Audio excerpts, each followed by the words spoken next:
नमस्कार दोस्तों, चंद education for you की ऑनलाइन क्लास में आप सबका हार्दिक स्वागत है।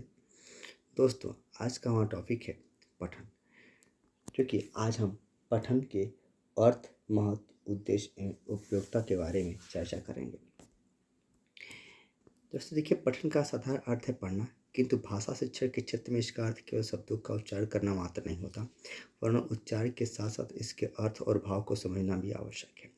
विचारों का प्रतिनिधित्व न करने वाले लिपिबद्ध अक्षर तथा विचारों को संचार न कर सकने वाली ध्वनियाँ दोनों ही व्यर्थ हैं। यदि ध्वनि को सुनकर भी हम यह न कर सके हमने अमुक बात सुनी है, अथवा लिपि के रूप में भाषा पढ़कर भी यह न कहा जा सके कि हमने अमुक पुस्तक पढ़कर समझ ली है, तब तक उसे पढ़ने का कोई महत्व नहीं है। अतः पठन में लिपिबद्ध भाषा का स्वर के साथ पढ़ना उतना अधिक महत्वपूर्ण नहीं माना जाता जितना कि उसे समझना। रघुनाथ सफाया के शब्दों में पठन की परिभाषा कुछ इस प्रकार दी जा सकती है कि पूर्वश्रुत ध्वनियों के प्रति लिपिबद्ध शब्दों को पढ़कर अर्थ ग्रहण करने की प्रक्रिया को पठन कहते हैं। अब देखिए दोस्तों, पठन की प्रक्रिया में दो बातें प्रधान रूप से कार्य करती हैं।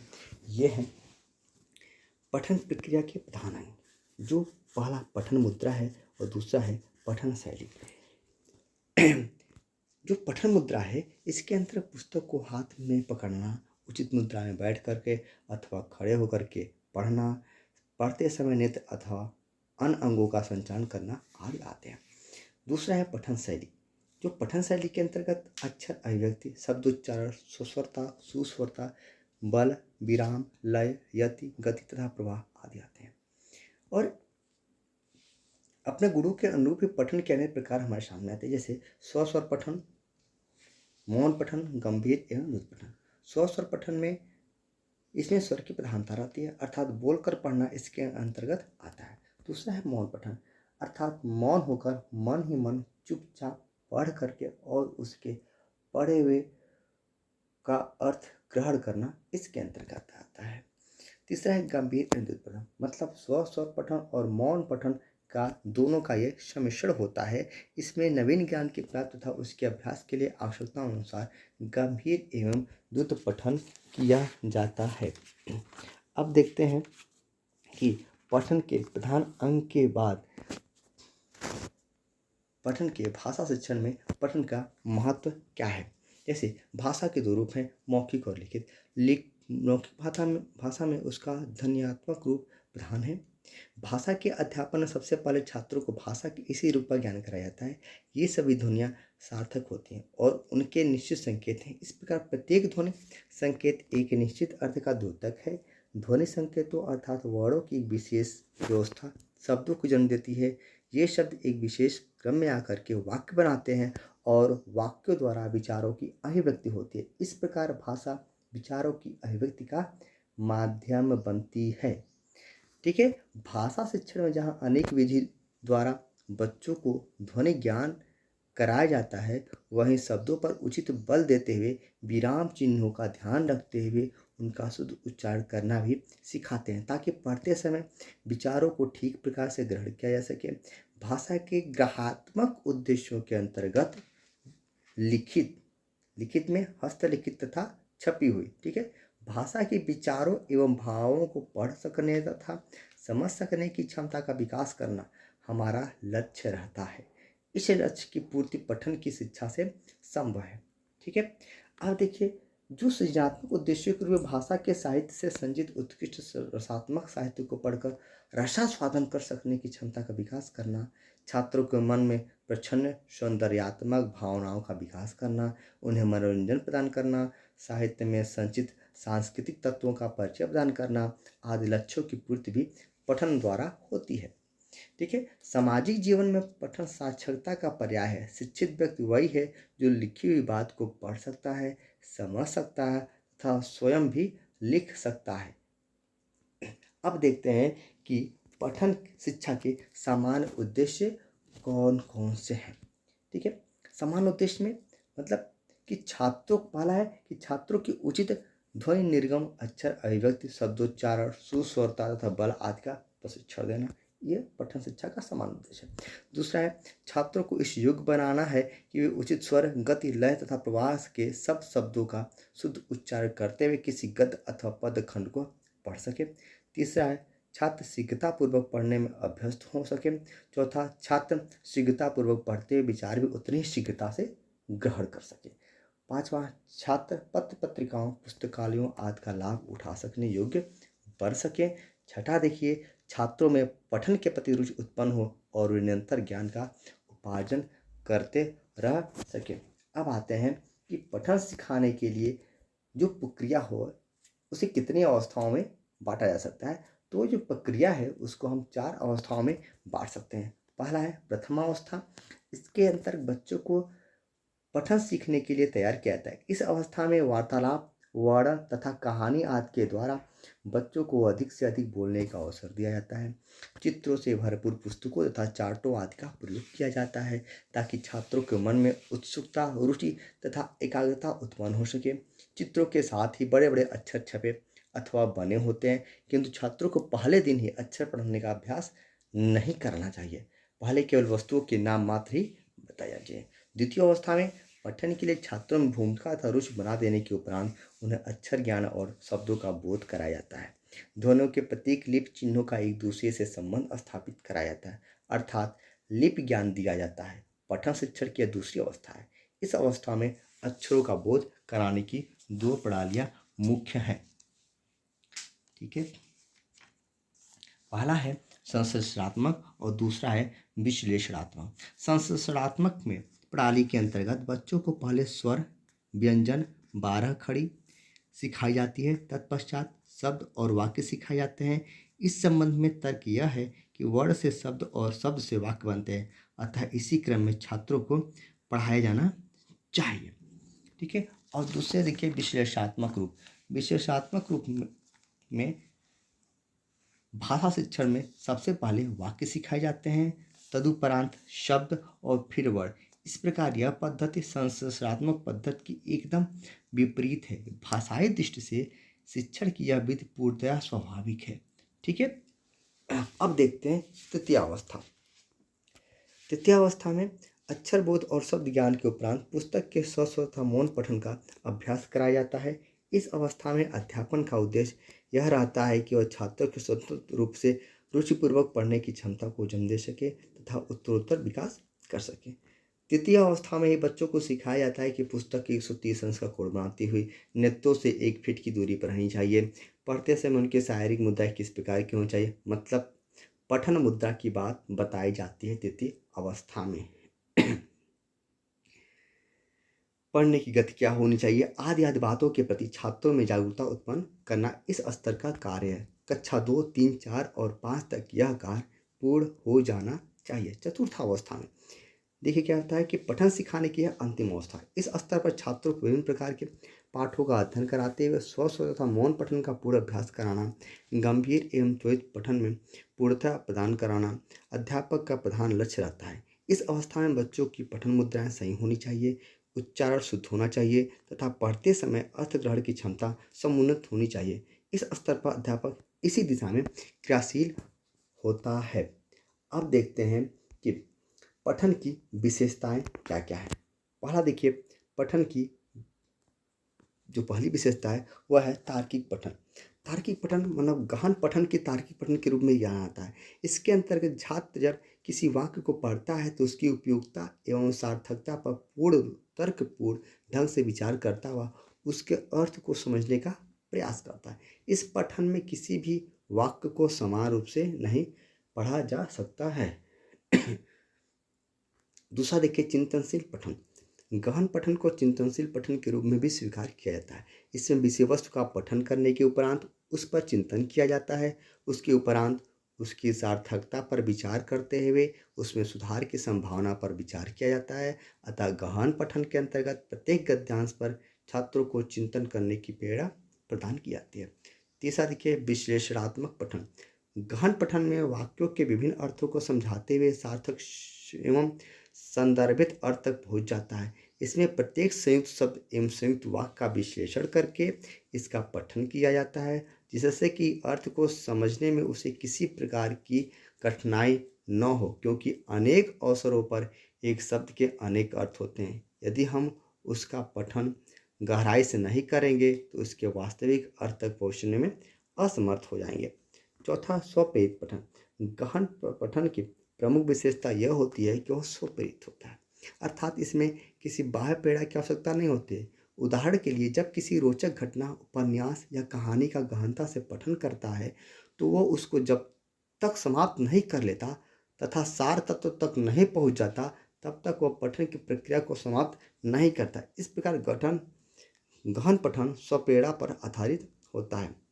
पांचवा देखिए, मानसिक क्रिया। गहन पठन एक मानसिक क्रिया है। इसमें पठनकर्ता पूर्ण मनोयोग के साथ पठन की क्रिया को पूर्ण करता है।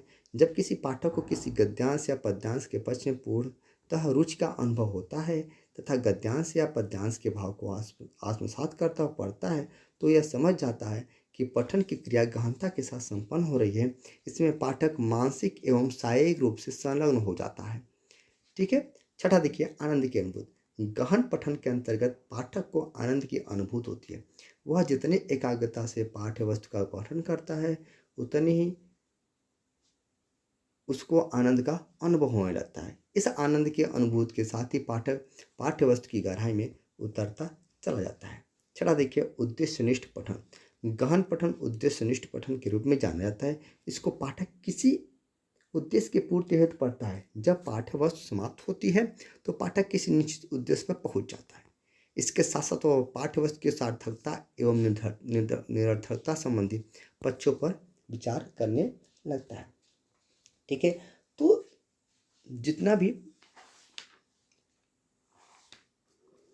पठन की जो विशेषताएं बताई गई हैं, 7 विशेषताएं, तो इन सबसे स्पष्ट ये होता है कि गहन पठन उच्च स्तरीय पठन के श्रेणी में आता है, जिससे कि छात्र एक परिपक्व पठनकर्ता की दृष्टि से पाठ्य वस्तु का पठन करता है तथा सार्थक निष्कर्ष तक पहुंचने का प्रयास करता है। यह कार्य वह विभिन्न मानसिक क्रियाओं को प्रयोग करता है, जैसे चिंतन, मन, संश्लेषण एवं विश्लेषण आदि। अब देखते हैं कि पठन का महत्व क्या है और उसकी उपयोगिता क्या है। अब देखिए, पठन का महत्व एवं उपयोगिता।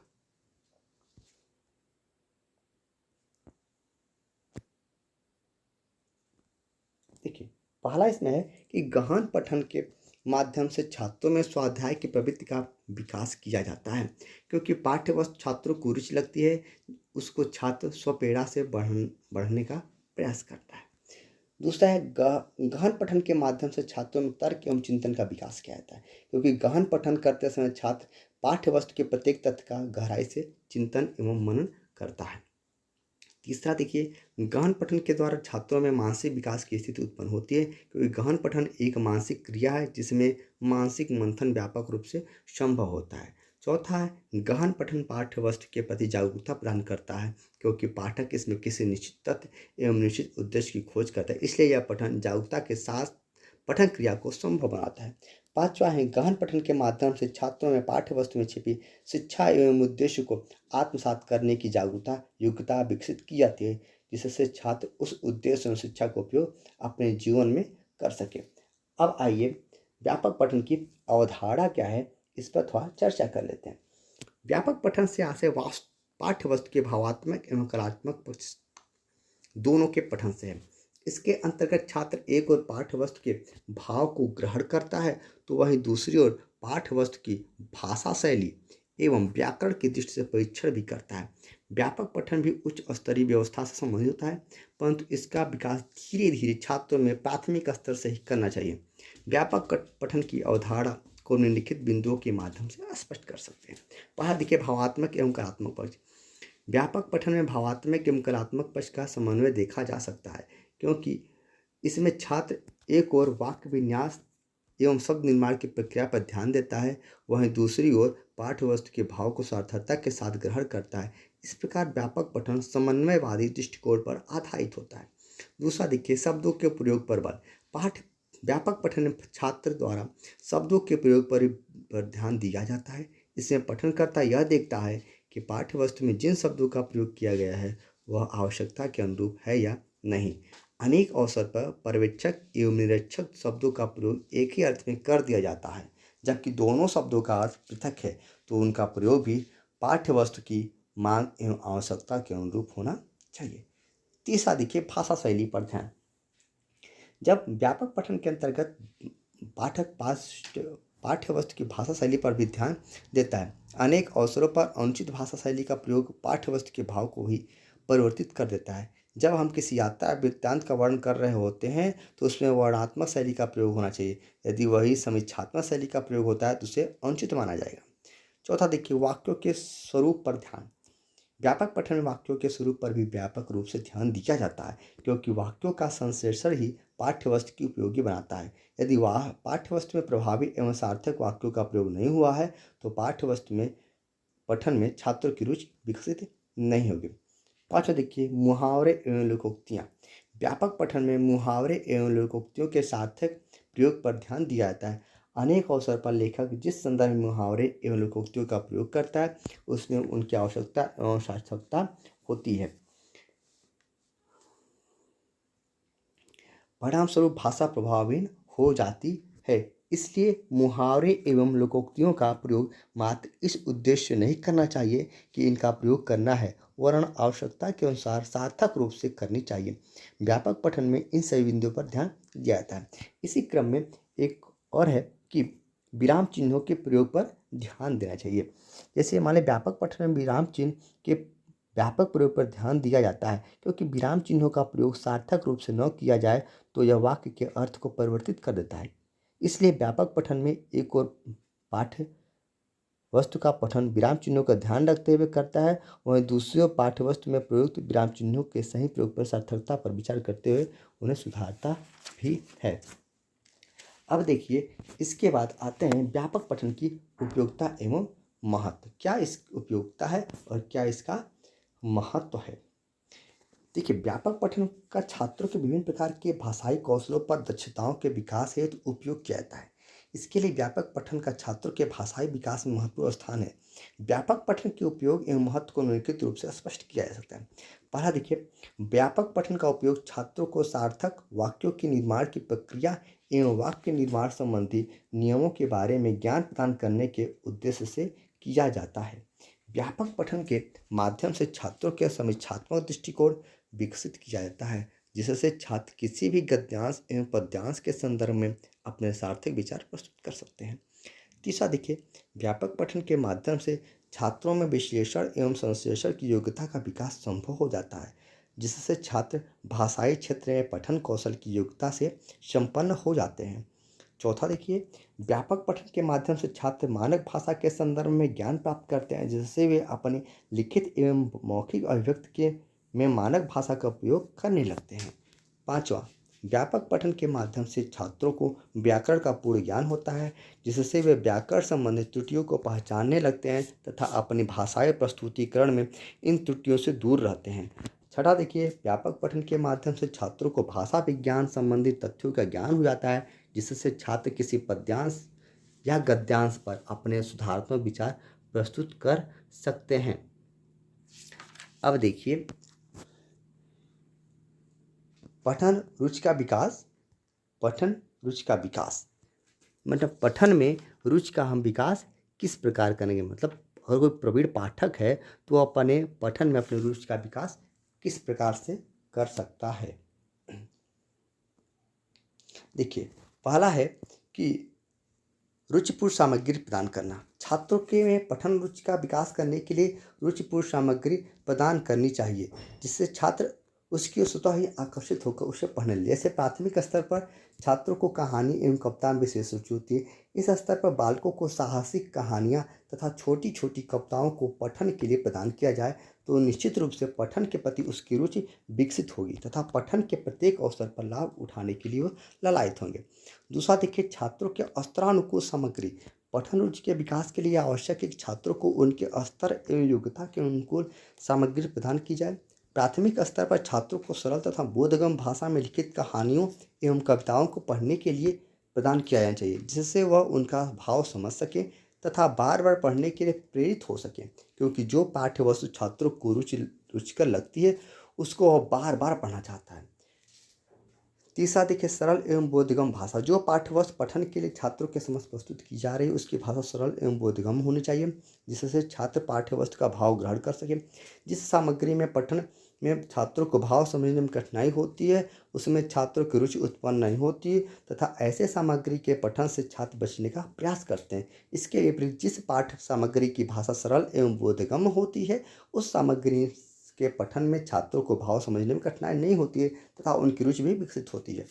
चौथा देखिए, शिक्षक का सकारात्मक व्यवहार।